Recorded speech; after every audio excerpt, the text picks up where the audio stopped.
반갑습니다. 우리 권옥 씨도 이제 군대에서 돌아왔고, 여러분도 건강하게 또 수요일에 나오셔서 반갑습니다. 오늘 저는 마가복음 이 16장 말씀을 가지고서 깨달음의 은총을 구하자 하는 제목으로 말씀을 준비했습니다. 모파상의 소설, 단편 소설 가운데 목걸이라고 하는 단편 소설이 있습니다. 그 줄거리는 이러합니다. 마틸드라는 한 아주 아름다운 자매님이 살았습니다. 이 자매는 가난한 공무원의 가정으로 시집을 가게 됩니다.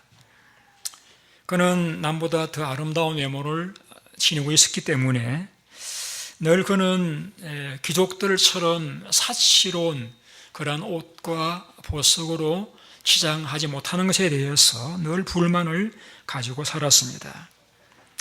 그녀가 가장 사랑하는 것은 옷과 고급 옷과 보석이었고 그냥 그것을 위해서 태어났다고 생각을 했습니다. 어느 날 남편이 초대장을 가지고 왔는데 그것은 교육부 장관이 파티에 특별히 그 부부를 초대한 그런 초대장이었습니다. 그녀는 입고 갈 옷이 없다 투정을 부리자 남편이 여인 보일래 저축해두었던 돈을 주어서 그녀 원하는 값비싼 옷을 사게 합니다. 옷을 산 그녀는 또 이 옷에 걸맞는 장식구가 없다고 또 불평을 합니다. 그러다가 그의 부자 갑부 친구 포레스티라는 부인을 찾아가서 그녀의 눈부신 블루 다이아몬드 목걸이를 빌려오게 됩니다. 값비싼 것이라는 소리를 듣고 빌려왔습니다.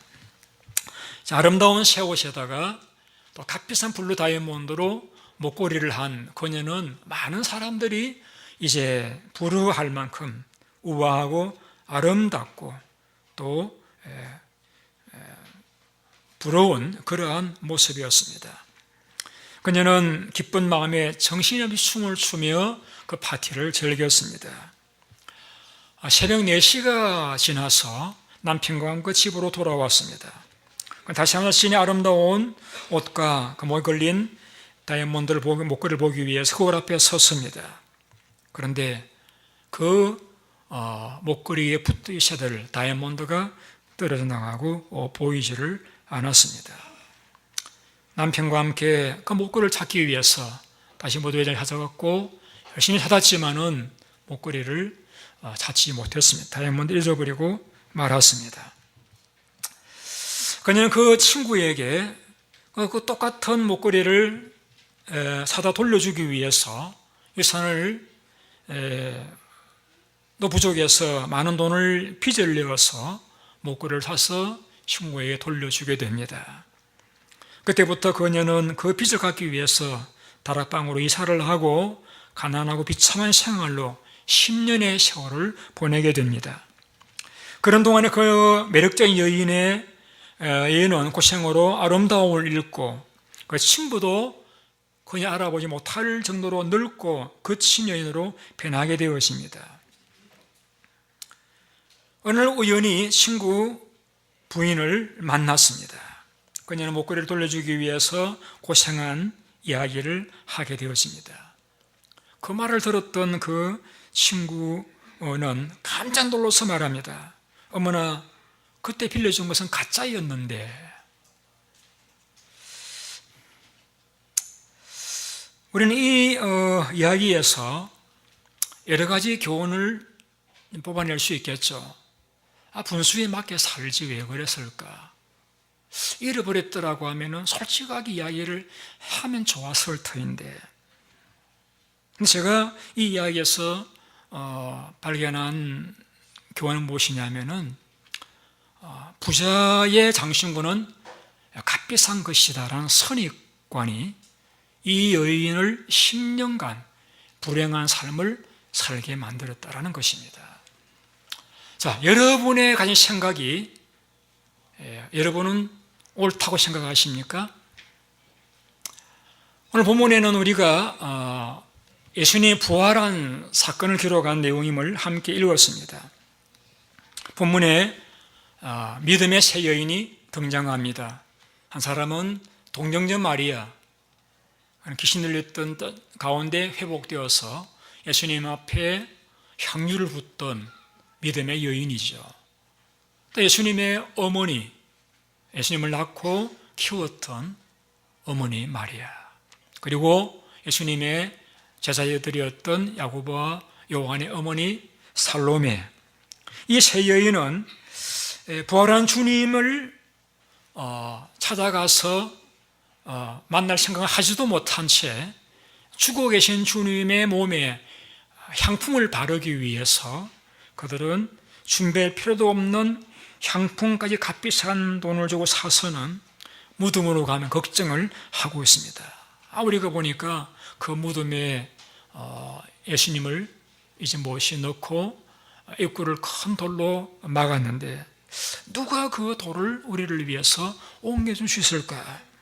필요도 없는 그런 걱정을 하면서 무덤에 도착했을 적에 이미 그 무덤에서 돌은 옮겨져 있었고 예수님은 계시지를 않았습니다. 왜 계시지 않았죠? 부활하셨으니까. 모르세요? 그 무덤 안에 들어가 보았더니 흰옷 입은 한 남자가, 천사죠, 앉아서 이 여인들을 맞이하면서 말합니다. 놀라지 마라. 너희들이 십자가에 죽으신 예수를 찾구나. 그 예수는 살아나셨고 여기 계시지 아니하니라. 가서 제자들에게 이렇게 일러라. 그가 말씀하시던 대로 너희보다 먼저 갈릴리로 가서 너희들을 만날 것이다 라고 하라고 합니다. 이 말을 들었던 제자들의 반응입니다. 우리 한번 같이 보시죠. 8절 말씀 시작. 여자들이 몹시 놀라 떨며 나와 무덤에서 도망하고 무서워하여 아무에게 아무 말도 하지 못하더라. 여러분 이 상황이라고 하면 어떤 반응을 보였겠습니까? 할렐루야 그랬겠죠. 우리 유지선생 같은 그랬을 것 같아요. 할렐루야. 그런데 이 여인들은 말이죠, 몹시 놀랐습니다. 그리고 두려워 떨었습니다. 무덤에서 도망을 갔습니다. 무서워서 아무에게 아무 말도 못하는 그런 반응을 보였습니다. 여러분 믿음이 좋은 여인들이잖아요. 그런데 왜 그래 놀라 떨고 도망가고 무서워서 말도 못하는 자들이 되어져 버렸죠? 이유는 한 가지입니다. 그들은 예수님의 부활을 믿지를 않았습니다. 예수님을 사랑하는 여인들이긴 하지만은 그들은 예수님이 다시 살아나실 것이라고는 조금도 그들의 마음속에는 기대를 가지고 있지 않았습니다. 손가락 끝만큼의 기대라도 있었더라고 하면은 왜 놀라 떨고 무서워 도망가고 말도 못하는 자가 되었겠습니까? 그들의 선입관, 예수님은 돌아가셨다. 다시 살지 못하는 자리에 가셨다는 그 선입관이에요. 그들로 하여금 두려워 떨고 필요도 없는 향품을 준비하고 괜한 걱정을 하고 무서워 아무 말도 못하는 그러한 여인들로 전락에 버리고 말았습니다. 여러분 가운데 이 말을 들으면서 이렇게 생각하시는 분이 분명히 계실 겁니다.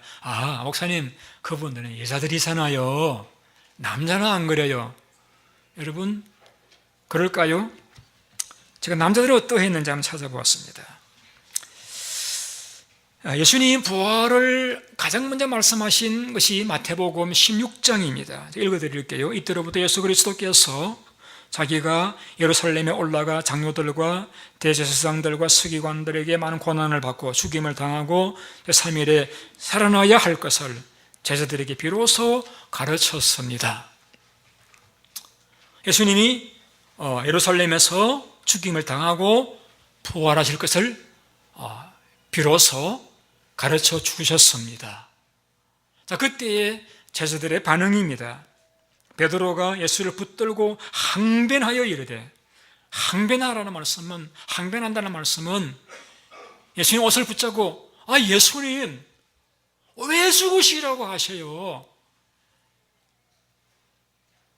본문에는 기록되어 있지 않지만은 우리가 예수님을 위해서 배도 그물도 버리고 부모도 버리고 여기까지 왔는데 우리 낙동강우리를 만들 작정이 있습니까? 왜 죽으시려고 하셔요, 예수님? 왜 그러세요? 이런 것이에요. 예수님 붙들고 항의를 한 거예요.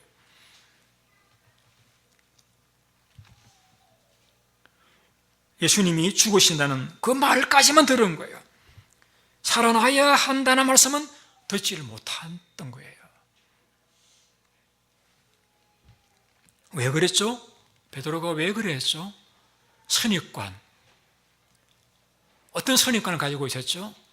예수님은 유대의 왕으로서 로마를 쳐부수고 우리를 로마에서 독립을 시켜줄 그러한 구세주로서 오신 분이시다.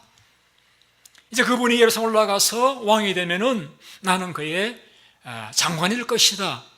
이것이 예수님에 대한 베드로의 기대감이었습니다. 믿음이었습니다. 선입관이었어요.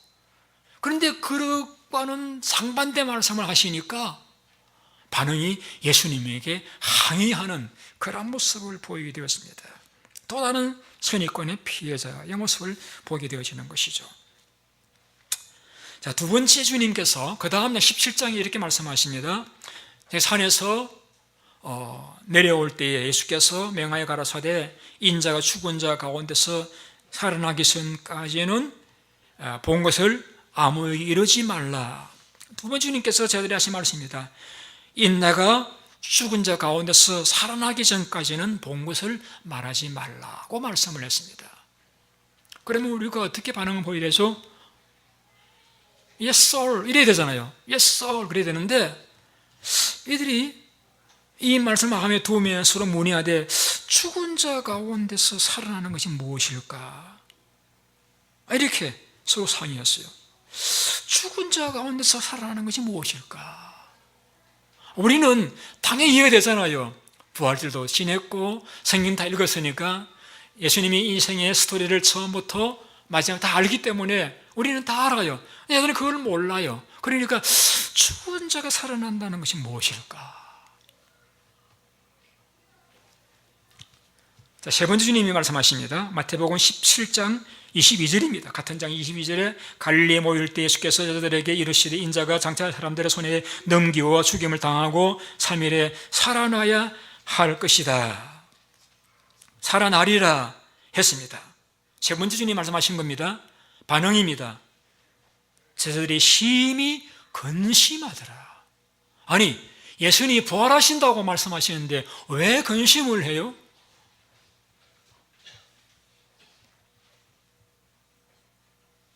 이들은 예수님이 장차 사람들의 손에 넘기고 죽임을 당하고까지만 들은 거예요.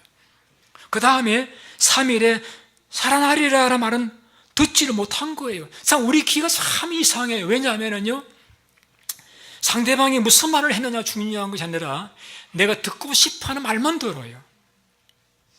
여러분 그런 경험 없어요? 딴 생각하다 보면은 분명히 상대방은 말을 했는데 내가 무슨 말했는지 캐치 못할 때가 있잖아요. 이런 강의 들을 때 그런 적이 있죠. 쟤들이 그랬던 거예요. 죽임을 당하고까지만 듣고는 3일 부활하리라 말은 못 듣지를 못해가지고 심히 근심하더라. 왜? 죽으신다라고 하니까 근심하는 거예요. 그 다음 반응입니다. 마가복음 9장에서 같은 부활의 예언을 듣고 하신 반응입니다.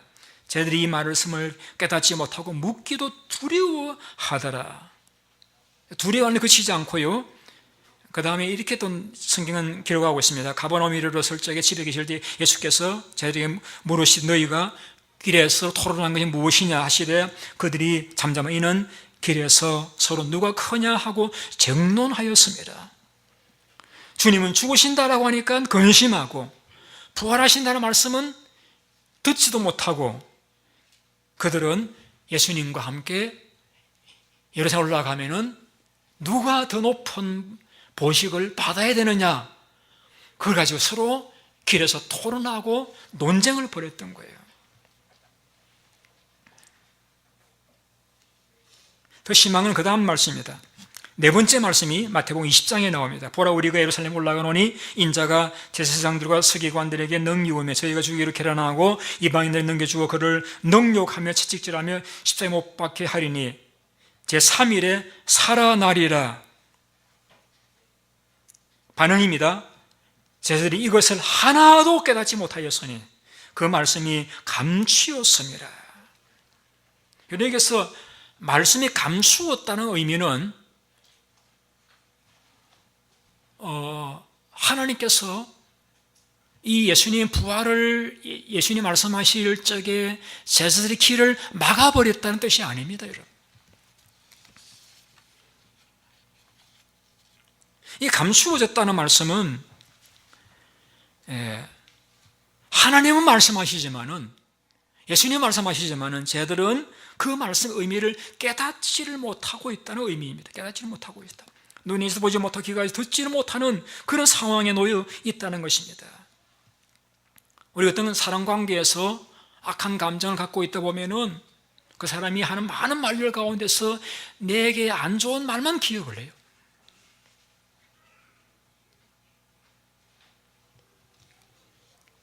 제자들은 예수님이 정치적인 왕이 되시면은 그 후에 그들이 권력과 베네핏을 얻을 것이라고 하는 욕망 때문에 눈이 멀어가지고 예수님이 십자가 이야기가 귀에 들려오지 않았고 예수님 부활에 대해서는 더욱이 믿으려고 하지도 않았던 것입니다. 정치적인 메시아를 꿈꾸고 있는 제자들의 가운데서는 예수님 부활의 이야기는 너무나 해괴한, 너무나 이상한, 왜 이런 말씀을 하시는가 하는 그러한 이야기였던 것입니다. 놀라운 것은요, 제가 이렇게 설교를 동일한 시간에 동일한 장소에 여러 번 설교를 합니다만은 어떤 분은 목사가 무슨 말했는지 전혀 모르시는 분들도 계시고 어떤 분은 제 설교에서 하나님의 음성을 들으시는 분들도 계신다는 사실입니다. 제가 좀 시간상 그 후에 5번째 또 6번째는 제가 생략하겠습니다. 동일한 반응들입니다. 말도 아닌 그런 반응들을 보입니다. 그런데 놀라운 것은요, 놀라운 건 예수님이 돌아가시고 나자 제자들은 부활을 상상도 하지 않았는데 누가 부활을 염려했는가 아세요? 예수님 못 박은 일에 계리했던 바리새인으로 서기관 장로들은 그것을 걱정했습니다. 마태 27장에 이렇게 나옵니다. 이튿날은 예비일 다음 날이라 대제사장들과 바리새인들이 함께 빌라도에게 모여 가로되 주여 저 유혹하던 자가 살았을 때 말하되 내가 사흘 후에 다시 살아나리라 한 걸 우리가 기억하노니 그러므로 명령하여 그 무덤을 사흘까지 굳게 지키게 하소서. 그 제자들이 와서 시체를 도둑질하여 가고 백성들에게 말하되 그가 죽은 자 가운데서 살아났다 하면 후에 속임이 전보다 더 클까 하나이다 하니. 여러분 참 놀랍잖아요. 예수님의 제자들은 예수님 부활에 대해서 기억도 못하는데 조금도 염두에 두지도 않고 있는데 예수님 못 박았던 자들은 정확하게 내가 사흘 후에 다시 살아나리라 한 것까지 기억하고 있습니다.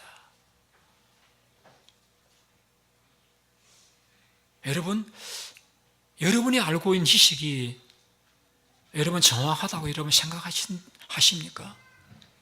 과연 여러분 알고 있는 지식이 정확한 것입니까? 옳던 것이라고 여러분 장담할 수 있습니까? 혹시 선입관, 편견, 잘못된 고정관념 아닙니까, 여러분?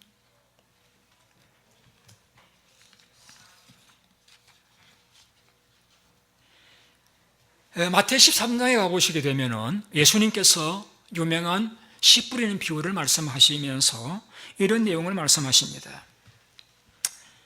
마태 13장 10절 보시면 제자들이 예수께 나와 이르되 어찌하여 그들에게 비유로 말씀하시나이까 대답하여 이르시되 천국의 비밀을 아는 것이 너희에게는 허락되었으나 그들에게는 아니 되었나니. 그러므로 내가 그들의 비유로 말하는 것은 그들이 보아도 보지 못하며 들어 듣지 못하며 깨닫지 못함이니라. 왜 주님이 천국 비밀을 비유로 말씀하시느냐? 그 이유를 말씀하시면서 그 비밀을 아는 것이 너희들에게 허락되었지만 그들에게는 아니 되었다라고 말씀하십니다.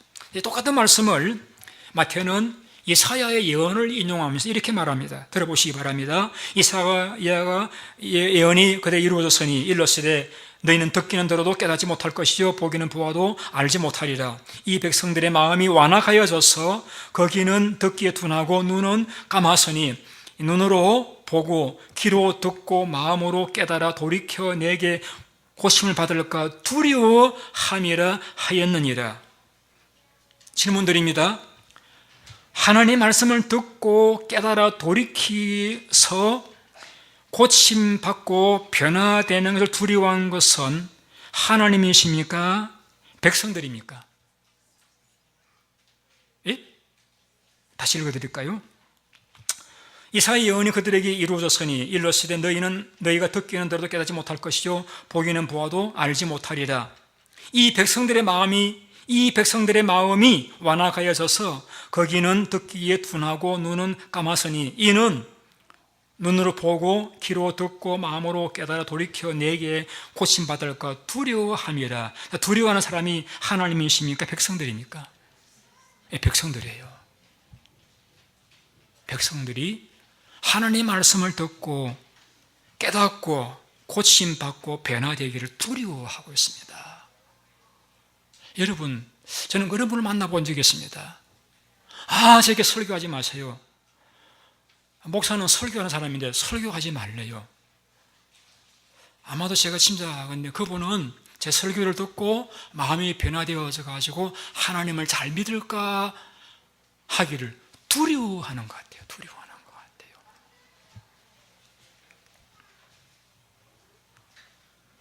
여러분, 하나님의 천국 비밀을 아는 것이 너희에게는 허락되었으나 저들에게는 아니 되었다라는 말씀은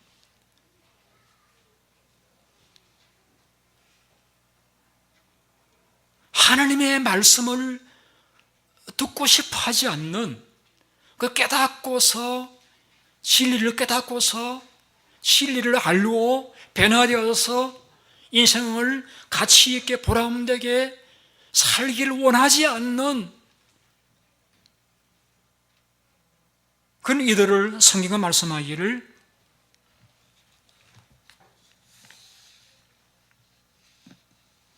그들은 천국 비밀을 깨닫는 것이 허락되지를 않았다라고 말씀하고 있습니다. 허락되지를 않았다. 이것을 마태 10장에서는 이렇게 주님은 설명했습니다. 천국 말씀을 듣고 깨닫지 못할 때에는 악한 자가 와서 그 마음에 부러진 것을 빼앗아가 버린다. 빼앗아가 버린다. 자, 여러분, 우리가 왜 동일한 시간에 동일한 장소에서 동일한 설교를 듣지만은 왜 설교를 통해서 하나님의 음성을 듣는 분들이 계시고 그들은 그 영혼이 소성함을 얻고 지혜를 얻고 힘을 얻고 하나님을 만나는 자가 되는가 하면은 왜 어떤 분은 주무시다가 돌아가실까요?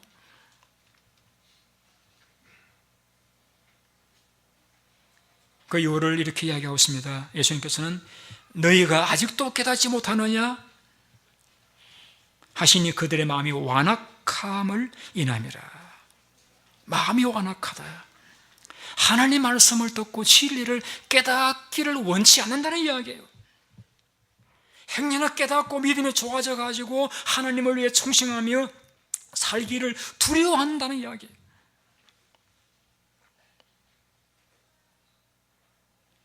그러한 경우에는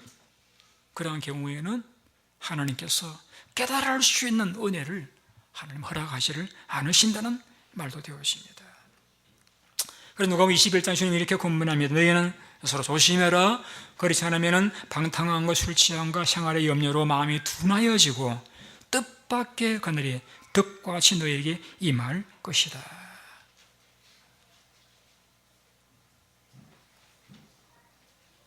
저는 우리 성도님들께서 예배에 잘 오셔가지고 자주 이렇게 하나님 말씀을 들으셔서 여러분에게 하나님 말씀이 귀에 들려지는,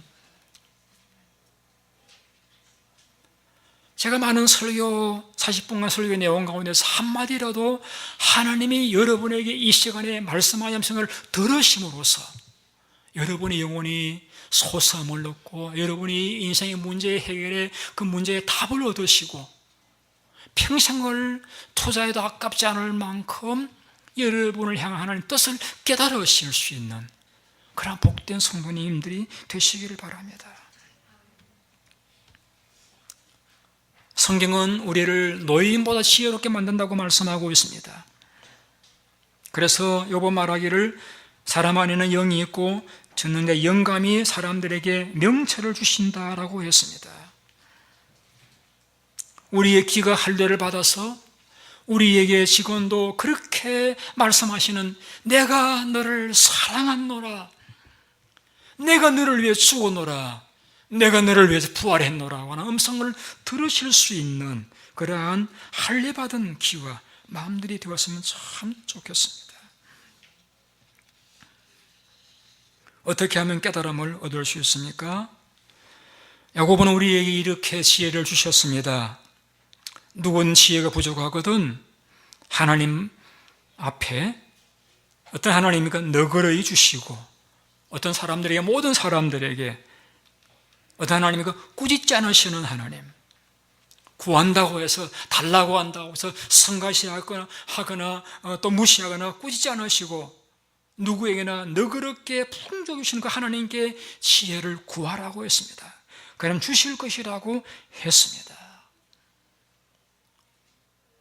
하나님의 뜻을 깨닫는 것, 하나님의 음성을 내가 깨달아 듣는 것, 하나님 말씀을 두려움으로 떨면서 받아들이는 그런 자가 되기 위해서 하나님 앞에 기도하라고 가르쳐 주셨습니다. 솔로몬은 왕이 되었습니다. 그는 왕이 될 입장이 아니었지만 하나님의 은혜로서 그가 왕이 되지 않았습니까? 그는 많은 형제들을 제치고 하나님 그를 왕으로 세워주신 것에 대해서 너무나 고마웠습니다. 그래서 그 백성들을 잘 다스리고 싶었습니다. 그는 하나님 앞에 이렇게 기도를 드렸습니다. 하나님, 제게 지혜와 깨달음을 주셔서 주님 백성을 잘 다스리게 해주세요. 그가 그 깨달음을 얻기 전에 1000번의 예배를 드렸습니다. 하나님께서 그 꿈에 나타나셔가지고 솔로몬, 너의 소원이 무엇이냐?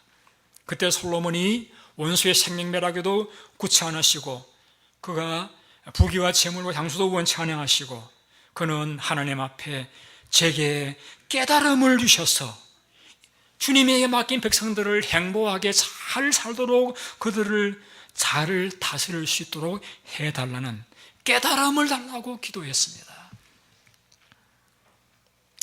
하나님께서 그 솔로몬의 기도가 마음에 들었습니다.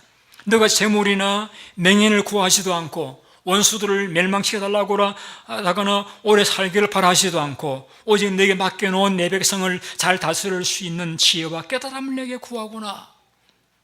내가 너 구하는 지혜도 내가 주고 그리고 그 지혜와 깨달음만이 아니라 재물과 명예도 함께 주겠다. 그래서 너 앞에 어떤 왕도 누리지 못하고 내 뒤에 어떤 왕도 누리지 못할 재물과 명예를 너에게 주겠다.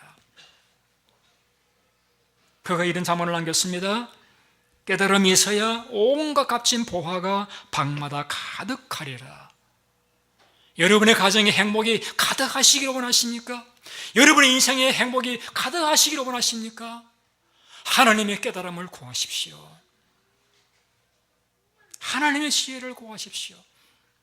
여러분에게 순간순간마다 계속해서 말씀하시는 하나님의 음성을 하나님의 음성으로 들을 수 있는 열린 길을 허락해 달라고 여러분 기도하십시오. 솔로몬 왕의 그 말씀이 이루어졌습니다. 하나님께서 주신 지혜와 깨달음으로 그 이스라엘 역사상 가장 큰 번영을 누렸고 위대한 왕이 되었습니다. 그리고 이런 말을 남겼습니다. 잠언 3장 13절에 지혜와 깨달음을 가진 자는 행복하다. 잠언 9장에서는 여호와를 두려워할 줄 아는 것이 깨달음의 첫걸음이다. 여러분, 우리가 어디에 사느냐가 중요한 거다, 문제가 되는 건 아니에요. 얼마 가졌느냐도 중요한 건 아니에요. 우리가 어디에 살든지 하나님의 말씀을 깨달을 수 있다라고 하면은, 그래서 예수님이 보배임을 깨달을 수 있다라고 하면은, 그 예수님만 모시면은 내 영혼이 행복하고 천국을 누리며 살아갈 수 있다라고 하는, 그 예수님을 믿으면 내가 구원을 얻고 영생을 얻을 수 있다라고 하는, 그 예수님 지금도 나와 함께 계시고 지금도 변보자의 나를 위해 기도하고 계신 사실을 깨닫고 그분을 주인으로 모시고 살아가신다라고만 하면은 우리는 행복할 수 있습니다. 우리 이 땅 위에서 감사하며 찬송하며 살아갈 수 있습니다.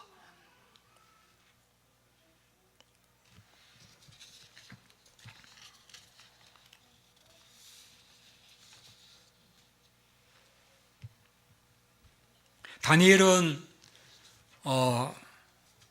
하나님 앞에 엎드렸습니다. 그가 내게 이르되 다니엘아 두려워하지 말라. 너가 깨달으려 하여 내 하나님 앞에 스스로 겸비케 하기로 결심한 첫날부터 너의 말이 들리신 바 되었으므로 내가 너의 말로 인하여 왔노라. 다니엘은 지혜로운 자입니다. 그러나 그는 하나님의 말씀을 깨닫기를 원했습니다. 하나님 앞에 21일을 엎드려서 기도했습니다. 하나님께서 그에게 천사를 통해서 말씀하시기를 너가 깨달으려고 하나님 앞에 겸비케 하기로 결심한 첫날부터 내가 너에게 왔노라. 내 말이 들리신 바 되었으므로 이제 내가 너의 말로 인하여 왔노라.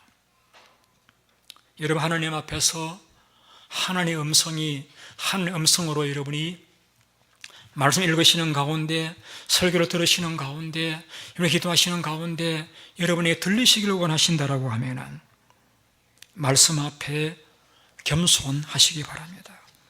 엎드리시기 바랍니다. 이 성경의 원문인 히브리어 헬라를 모르셔도 괜찮습니다. 한글만 아셔도 괜찮습니다. 얼마든지 하나님의 말씀을 순종하려 하고, 그래서 그 하나님 말씀 속에 있는 예수님을 붙들기를 원하시는 분이 있다라고 하면은 하나님은 그러한 이들에게 오셔서 말씀해 주실 것입니다. 제가 설교를 마치면서 한마디 우리 교우들에게 남길 말이 무엇일까 고심하다가 이런 말이 떠올랐습니다. 미련하면은 몸이 고생이다. 여러분들은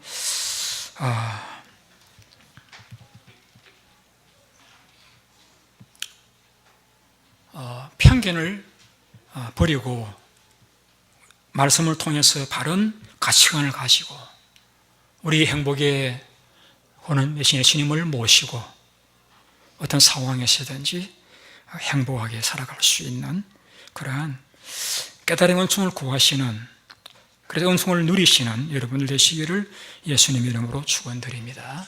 기도하겠습니다.